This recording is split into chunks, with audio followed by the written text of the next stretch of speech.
Acho que agora.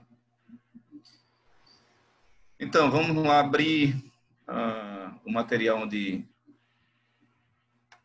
nós começamos. Deixe-me abrir aqui.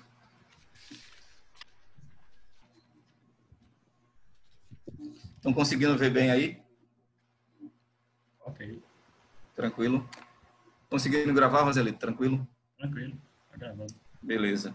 Então, só relembrando onde paramos, né? Nós falamos sobre, primeiramente aqui, sobre Brasil Colônia, que começa em 1500, vai até 1822. Depois tem o Brasil Império. E depois a gente tem o terceiro momento do Brasil, da divisão ali clássica, que é o Brasil República. Falamos nas aulas passadas sobre a importância, né, da primeira. Falamos sobre a Carinha, também falamos sobre o período pré-colonial, e agora a gente vai entrar nessa parte da aula de hoje. Então, veja, nós também até falamos sobre isso, né, sobre a chegada dos jesuítas aqui em 1549, com a vinda do primeiro governador-geral, Tomé de Souza. Então, um dos objetivos, como eu falei na aula passada, da vinda dos jesuítas para cá, um dos objetivos é inibir o avanço do protestantismo, né? Lembrem que em 1517 a gente tem aqui a Reforma Protestante, em seguida a gente tem a Contra-Reforma no Conselho de Trento, em 1545, onde vai ser ratificada a ordem dos jesuítas, que vem para cá 4 anos depois, né? E vem com um grupo o jesuíta vem com Tomé de Souza. Então, o objetivo era inibir o avanço do protestantismo. Mas veja o que é que acontece. Em 1557, a gente já vai ter aqui os huguenotes, que são os calvinistas franceses. Na realidade, um aventureiro chamado Villegagnon, ele vai chegar aqui em 1555. Vai chegar com um grupo de ex-presidiários, né, ali na Baía da Guanabara, e tentando, depois de um tempo, colocar ordem naquela colônia, ele solicita ao chefe dos huguenotes na França, um personagem muito conhecido, chamado Gaspar de Coligny, que ele enviasse alguns huguenotes é o termo para calvinistas franceses, para que viessem para a aldeia, né, e o objetivo era pudesse influenciar positivamente na ética, né, ali daqueles indivíduos que não tinham limites. Coligny entra em contato com Calvino, Calvino manda manda junto com esse grupo de franceses que vem essa segunda leva em 57, 14 huguenotes. Entre esses 14 huguenotes vem 2 pastores, né? E pouco tempo depois que esse grupo chega na ilha, começa a haver algumas desavenças entre Villegagnon, que ora é católico, ora é protestante, e discutem sobre vários assuntos, entre eles discutem sobre a ceia. Resumindo a história, né, há um livro muito específico para você ler sobre isso aí, que é um livro de Jean Crespin, A Tragédia da Guanabara. A Tragédia da Guanabara, de Jean Crespin. E há outro livro também muito interessante, de um desses personagens aí, um historiador chamado Jean de Lery, Viagem à Terra do Brasil. Então, são 2 livros que vão ajudar muito você a entender esse período dos franceses aqui no Brasil.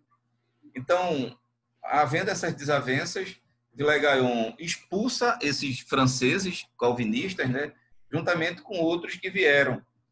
Quando esse navio está para retornar para a França, né, retornar para sua origem, acontece que alguns têm medo desse retorno, tendo em vista que parece que aquela embarcação não demonstrava tanta segurança. Entre esses tripulantes, 5 huguenotes resolvem não viajar. Então, daqueles 14, ficam 5. Esses 5 que ficam não são os pastores. Os pastores não ficaram, foram embora. Então, esses 5, conhecendo o caminho, né, para voltar para a ilha, eles voltam, um foge, 4 são presos quando chegam na ilha Le Gaillon. Um é poupado, que é o alfaiate, há quem diga também que fosse sapateiro, mas ele é mais identificado como alfaiate. Então, ele é poupado por causa do seu ofício, né, de poder ali servir aquela colônia.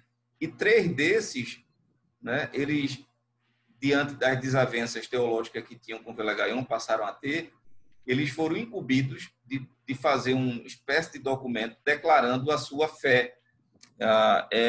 Na realidade, é uma declaração de fé que vai ser denominada, ou vai ser denominada, né, como a Confissão de Fé da Guanabara. Guanabara, por causa do Rio de Janeiro, também conhecida como, ou melhor, a Confissão de Fé Fluminense, e também Confissão de Fé da Guanabara, né, por causa da ilha. E é muito interessante essas particularidades. Veja só, mesmo que seja um tempo efêmero, curto, a validade de um fato histórico não está na sua durabilidade, está no que ele representa. Então, mesmo tendo sido um pouco tempo a presença de franceses aqui, é bom que saibamos que é dentro desse contexto que vai acontecer a primeira missa que se tenha conhecimento das Américas. A primeira confissão de fé das Américas é escrita dentro desse contexto. E também os primeiros mártires das Américas foram eles. Então, esses 3 personagens, na realidade, um mais instruído, né, escreve e os outros assinam concordando com ele, pela teologia que ali está impressa. Isso fez com que depois eles fossem mortos, né, atirados no mar. E aqui um fato interessante é que eles tiveram, alguns historiadores vão dizer que eles tiveram 24 horas para fazer essa confissão, escrever esse tratado. E outros vão dizer que foram 12 horas. Mas, independentemente de 12 ou 24, é um tempo muito curto. E o interessante nisso tudo é a profundidade teológica dessa confissão de fé da Guanabara. Então, tem um livro que foi publicado, né, pela própria cultura cristã, chamada Tragédia da Guanabara, de Jean Crespin, em que você, além de encontrar o relato, né, dessa história, tem também um apêndice ali, que é essa confissão de uma profundidade extraordinária. Eu costumo dizer que, provavelmente, dos melhores teólogos que tenhamos, não tem a profundidade para escrever como aqueles irmãos escreveram essa confissão, por causa de uma particularidade. Eles não tinham nenhum material em mãos, a não ser o uso de uma Bíblia. E é de uma profundidade, como eu já falei anteriormente, extraordinária. Então, veja, esse é o primeiro contato dos protestantes que se tem conhecimento aqui no Brasil durante esse período, de 1557 a 1558. Então, depois desse período dos franceses, a gente vai ter o segundo período protestante no Brasil, que vai ser a chegada aqui dos holandeses, né? Os holandeses, obviamente, que tentam anteriormente a Bahia, né, se não me falha a memória, é 1624, acho que é isso, que eles tentam e a coisa não dá certa, e depois de um tempo, depois de alguns anos, eles vão vir e vão ocupar aqui, muito mais particularmente aqui o Nordeste. A gente tem essa data, né, de 24 anos, de 1630. Então, é bom que entendamos que Nassau não vem de imediato. Nassau vai chegar aqui em 37 e vai ficar até aproximadamente 44, por aí. Tem um livro extraordinário sobre esse período, sobre os holandeses aqui, que é um livro... O primeiro é o livro do reverendo Francisco Leonardo, né? Igreja e Estado no Brasil holandês. Acho que é isso o título. Tem um autor, um professor recifense, que era sumidade na área dos holandeses, chamado José Antônio Gonçalves de Melo, Gonçalves com S. José Antônio Gonçalves de Melo, nada mais, nada menos, faz parte de uma família de intelectuais, né? Era primo de Gilberto Freire. Há quem diga que foi Gilberto Freire que o motivou a estudar a história dos holandeses. Ele chega a morar na Holanda, traz materiais para cá, torna-se especialista sobre os holandeses. José Antônio Gonçalves de Melo, ele tem um clássico chamado Tempo dos Flamengos, ou seja, uma referência aos holandeses. É um livro que você pode encontrá-lo porque ele foi republicado e vale a pena ter esse livro, Tempo dos Flamengos. Há um autor que é discípulo do José Antônio Gonçalves de Mello, um escritor recifense, que é o Leonardo Dantas. Hoje, ele sempre tem artigo na coluna no jornal, hoje mesmo saiu um artigo dele, é um especialista também sobre os holandeses.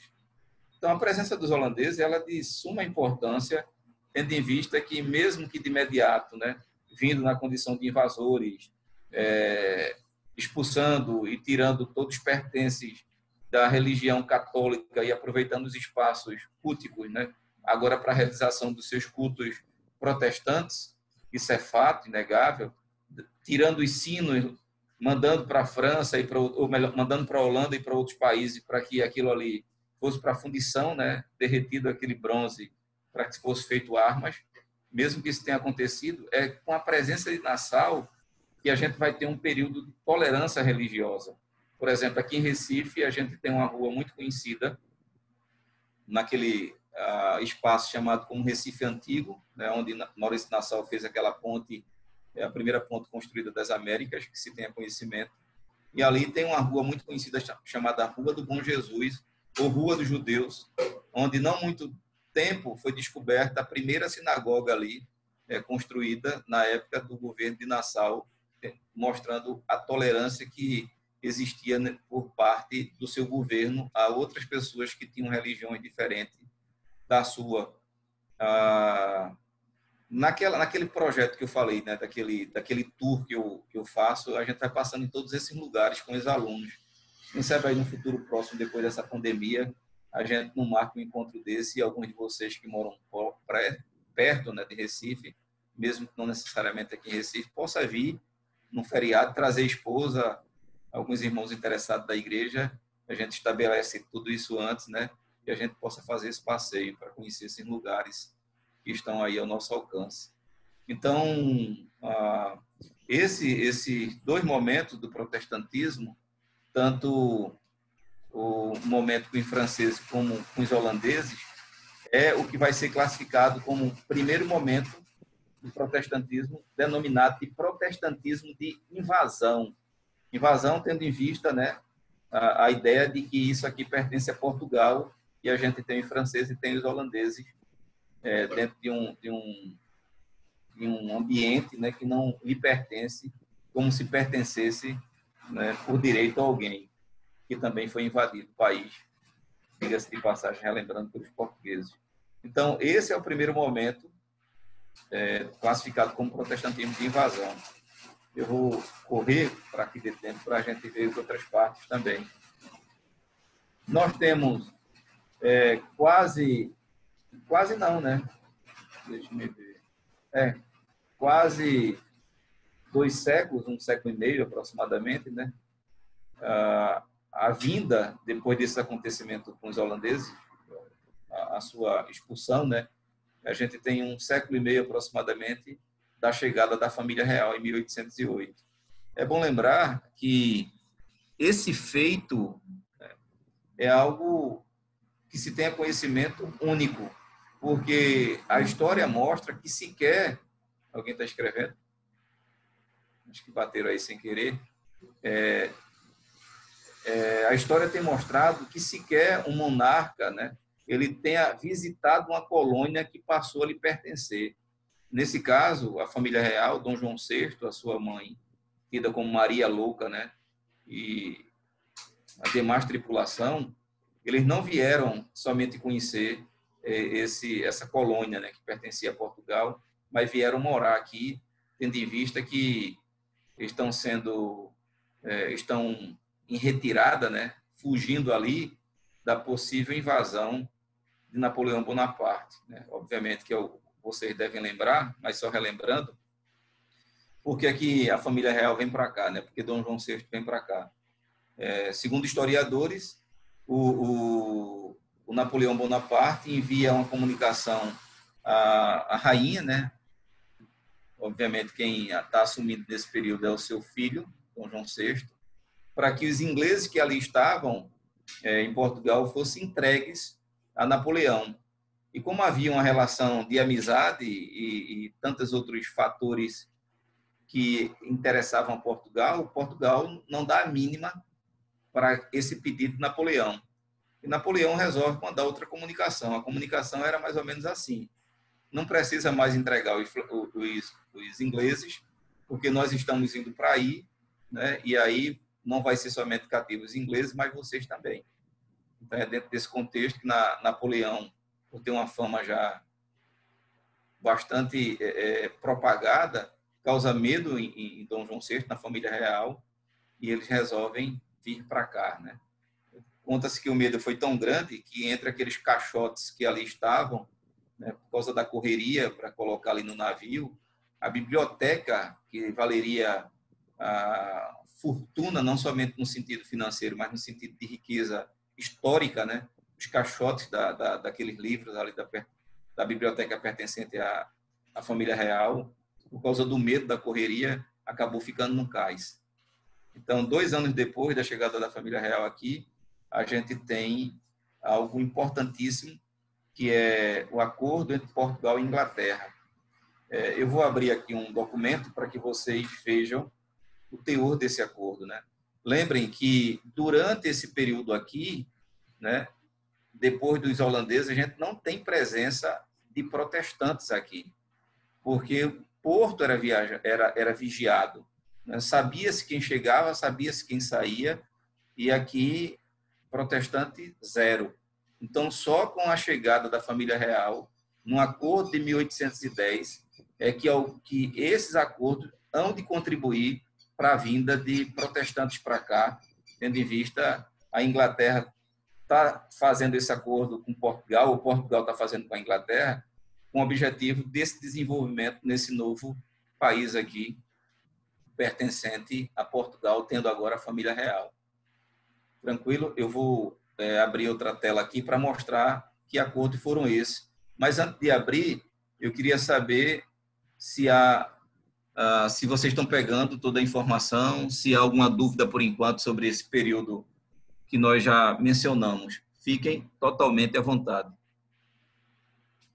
Se tem alguma pergunta. Ô, professor, historicamente, existe algum documento que fala, por exemplo, dos holandeses e dos calvinistas franceses, se estavam vindo aqui para a evangelização ou simplesmente para pegar um pedaço de terra, expansão, alguma coisa desse tipo? Então, veja, é bom lembrarmos que a preocupação imediata, né, não é com a evangelização, e menos ainda com o grupo que chega inicialmente, em 1630. Isso vai acontecer mais com um grupo vindo com Nassau. Nassau ligado a uma igreja reformada, né, calvinista, tanto é que ele vai construir aqui na cidade do Recife. A gente tem resquício dessa igreja, como eu já falei na outra ocasião, e vai ter um presbitério durante esse período do governo de Nassau. A gente tem aqui, por exemplo, na cidade de Recife, aqui em Recife, uma rua bastante conhecida chamada Rua do Hospício, e ali tem um Instituto Histórico Geográfico, né, onde há muitos materiais durante esse período em relação à presença holandesa aqui. Não sei se te respondi, Eric. Não, respondeu sim. Mais alguém quer fazer alguma pergunta? Desculpa. Nesse período após a saída dos holandeses até a chegada da família real, logicamente não teve vinda de protestantes, mas havia uma liberdade para os que ficaram. Provavelmente os holandeses deixaram muitos protestantes no país, né? Nesse período, fizeram muitas. Não tanto, viu, Rosalito, que você tenha conhecimento. Há conhecimento, pelo menos de um historiador aqui, outro ali, com um trabalho que foram feitos, né, entre indígenas, mas nada que tenha vingado, porque a pressão era muito grande. A predominância é totalmente católica. Então, não tem resquícios que ficou, que está fazendo uma coisa ou outra. Era presença absolutamente zero mesmo. Sim. Vai haver presença de protestante agora, de fato, 2 anos depois da chegada da família real, com esses acordos. Eu acho que na aula passada, deixe-me ver quem foi. Deixe-me ver quem foi, pelo nome de você. Acho que foi Josué que falou alguma coisa relacionada a essas perguntas. Lembra, Josué? Alguma coisa sobre... com relação que no seu artigo fala que já tinha os luteranos aqui, chegaram Então, pronto. Então, a gente vai entrar agora aí, né? Agora, como foi que esses luteranos chegaram aqui? Por que foi que chegaram? Qual foi o contexto? Então, veja, com os acordos feitos entre Portugal e Inglaterra, a gente vai ver agora a presença de protestantes. Deixe-me abrir aqui, deixe-me ver. Mas eu acho que dá tempo. Deixa eu abrir esse livro aqui. Esse é o meu livro. Deixa eu ir para a página que nos interessa. Esperem só um minutinho.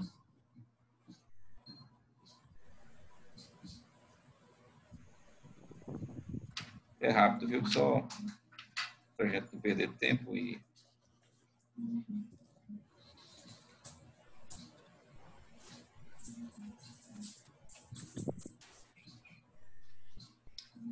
deixa eu ver. 35.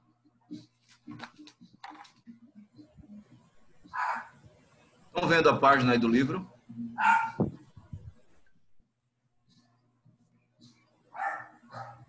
Estão vendo a página do livro? Eu estou passando rápido. Sim, sim. Sim, pastor, estamos vendo. Ok. Então veja aqui que dado interessante. Veja. Diz assim, ó. Em fevereiro de 1810, Portugal e Inglaterra assinaram 2 importantes tratados. Um de aliança e amizade e outro de comércio e navegação. O primeiro assegurou que a Inquisição não seria estabelecida no Brasil, ao passo que o segundo, em seu artigo 12, pela primeira vez permitiu a prática legal do culto protestante no Brasil. O documento concedeu aos súditos britânicos e outros estrangeiros católico é a expressão do não católico, né, que tinha outras religiões, perfeita liberdade de consciência para praticar sua religião, contanto que suas igrejas e capelas se assemelhassem externamente à casa de residência e não possuíssem sinos, bem como os protestantes não fizessem proselitismo entre os brasileiros, nem pregasse contra a religião. Para uma visão mais ampla, resolvemos registrar na íntegra o artigo 12 do Tratado de Comércio, do Comércio e Navegação, que mostra a concessão de liberdade de culto e a tolerância aos católicos residentes no Brasil, bem como os limites que aos mesmos foram dados. Vejam a parte desse documento. Esses tratados garantiam a todos os residentes o direito de praticar sua religião em particular, uma vez que não perturbassem a paz pública ou tentassem fazer prosélitos. Prosélito é pregar o evangelho para que alguém se converta, né? Entre os brasileiros, presumivelmente católicos romanos, as religiões acatólicas são apenas toleradas. A cena se repete com a Constituição de 1824, pois no seu artigo 5º encontramos a seguinte afirmação: a religião católica apostólica romana continuará a ser a religião do império. Todas as outras religiões, melhor dizendo, serão permitidas com seu culto doméstico ou particular em casas para isso destinadas, sem forma alguma exterior do templo. Encontramos ainda as leis do Código Criminal aplicada a aplicação do artigo 5º, as quais estavam relacionadas à ofensa moral e religião e aos bons costumes. Vai cair aqui, a gente retorna. Vamos fechar aqui, que já vai cair, e a gente retorna.